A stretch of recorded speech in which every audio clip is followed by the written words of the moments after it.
रमेश चौधरी नाम सुनने के बाद रेणुका की तबीयत खराब हो जाती है। आदित्य, रेणुका क्या हुआ तुम्हें? रोहन, मैं तुम्हें बाद में कॉल करता हूँ। यह कहकर आदित्य फ़ोन रख देता है। रेणुका बेहोश हो जाती है। आदित्य उसे लेकर घर आ जाता है। वह डॉक्टर को कॉल करता है। डॉक्टर आकर रेणुका का इलाज करता है। डॉक्टर आदित्य को बताता है कि तनाव की वजह से यह बेहोश हो गई है, घबराने वाली कोई बात नहीं है। डॉक्टर वहाँ से चला जाता है। आदित्य रेणुका का ख्याल रखता है और वहीं रेणुका के पास बैठकर उसके होश में आने का इंतज़ार करता है। कुछ समय बाद रेणुका को होश आता है। आदित्य, तुम ठीक हो? रेणुका हाँ में सिर हिला देती है, पर उसके चेहरे पर परेशानी और डर साफ दिखाई दे रहा था। वह एक बार के लिए आदित्य की ओर देखती है, पर कुछ नहीं कहती। आदित्य उसे सोने के लिए कहकर वहाँ से जाने लगता है। रेणुका उसका हाथ पकड़ लेती है। रेणुका, शायद मैं रमेश चौधरी को जानती हूँ। आदित्य चौंकता है। क्या क्या तुम रमेश चौधरी को जानती हो? कौन है वो? कहाँ मिलेगा? मुझे बताओ रेणुका।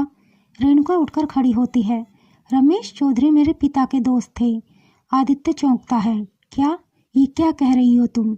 हाँ आदि, रमेश चौधरी हमारे फैमिली फ्रेंड थे, पर वो एक बेहद बुरा इंसान था।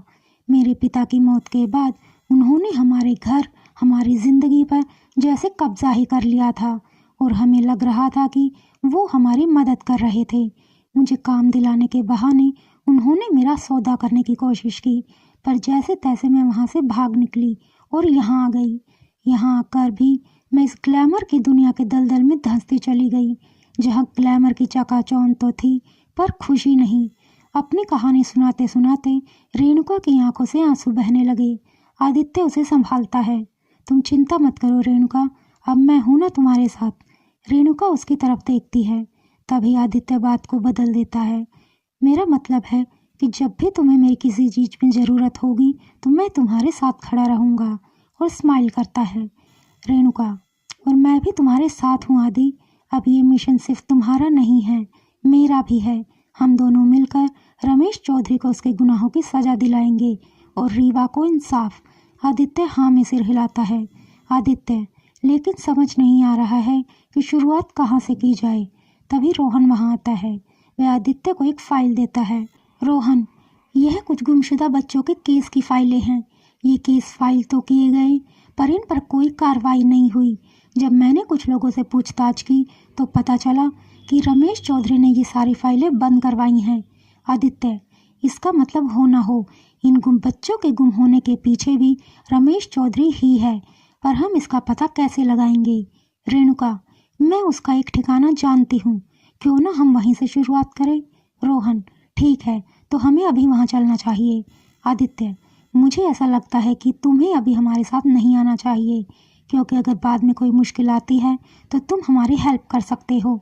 ठीक है, तो तुम लोग चलो, मैं बाद में आता हूँ, रोहन ने कहा। आदित्य रेणुका को लेकर उस जगह पर पहुँचता है। दोनों अंदर जाते हैं। वहाँ पर बहुत सिक्योरिटी थी। आदित्य, इस वीरान जगह पर इतनी सिक्योरिटी क्यों? जरूर यहाँ कुछ तो है। दोनों छुपते छिपाते अंदर चले जाते हैं। दोनों गुप्त कमरे में पहुँचते हैं।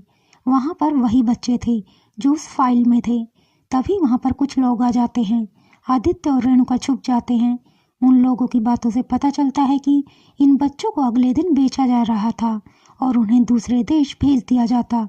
दोनों उनकी बातें सुनकर हैरान हो जाते हैं।